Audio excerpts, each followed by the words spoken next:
Tracking, alerting, protecting. This is WKYT News.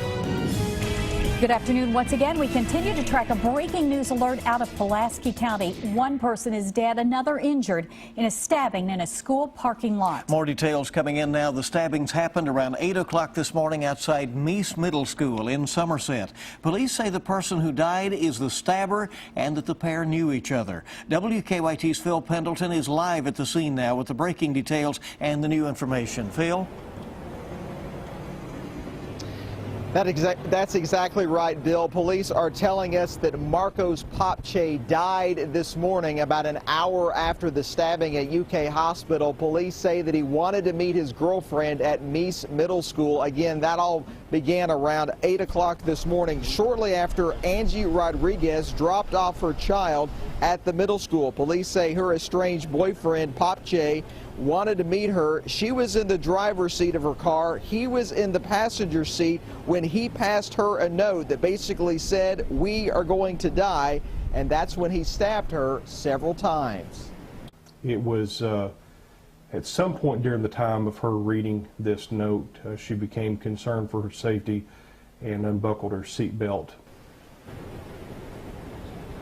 And again, as she was trying to get out of the car is when he stabbed her multiple times. Then he stabbed himself several times. Again, he passed away at UK Hospital. We are told that Angie Rodriguez was taken first to a Somerset hospital and then airlifted UK where she is being treated. We don't know her condition at this point. Much more at 4, 5, and 6. But for now, in Pulaski County, Phil Pendleton, WKYT.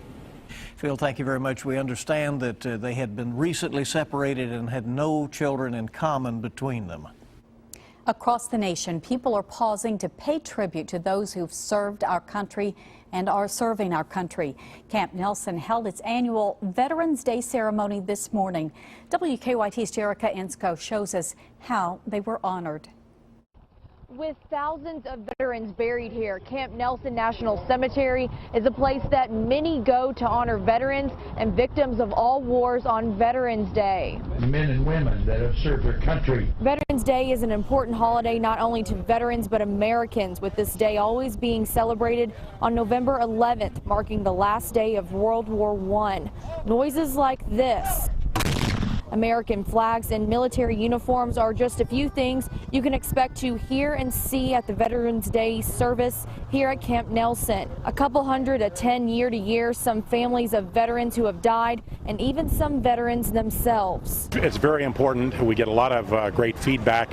It's comfort to a lot of families, both those who have lost their families through the war, through whichever war it is, or that are veterans.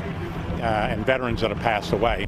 Nearly 300 people attended this service today, and all for the same reason, and that's to honor these men and women for their sacrifices. In Nicholasville, Jerica Ensko, WKYT. And Eastern Kentucky University is also honoring veterans today. The school is participating in a national roll call reading of names until 1:30 this afternoon. A memorial ceremony will follow at 1:40. It includes a moment of silence at 2 o'clock and a 21-gun salute.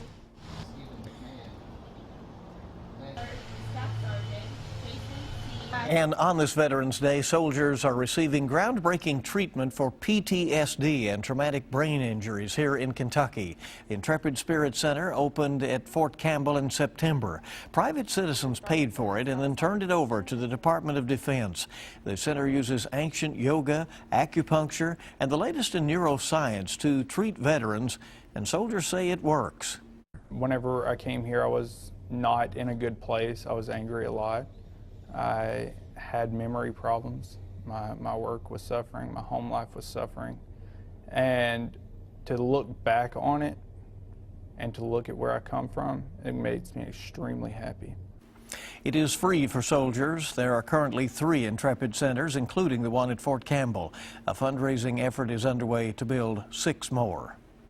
We continue to track the investigation into a Lee County woman's death. State police say someone shot and killed Patricia Lutz outside a home along Highway 2016 north of Beattyville.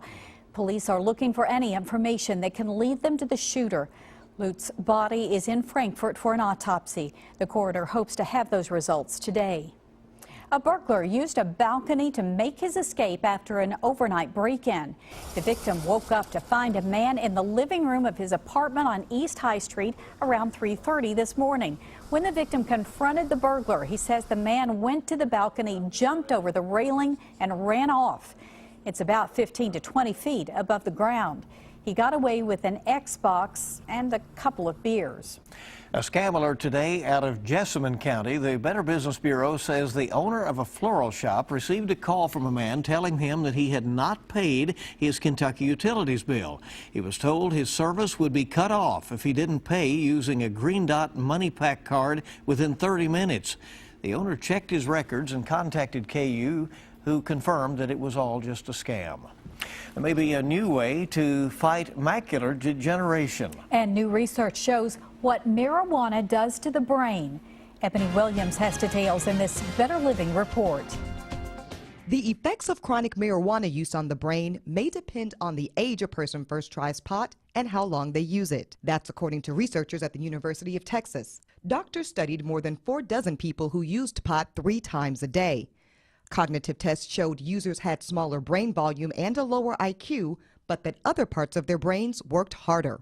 Researchers have made possible progress against the #1 cause of blindness in the elderly. Scientists in Florida say the anti-inflammatory drug Sulindac may provide protection against age-related macular degeneration. And a new study of more than 2,500 pregnant women with HIV finds using antiretrovirals medication does not appear to increase the risk of birth defects. Researchers say the benefits of using the drugs during pregnancy still far outweigh the risks. Those are some of the day's top health stories. Ebony Williams, CBS News, New York.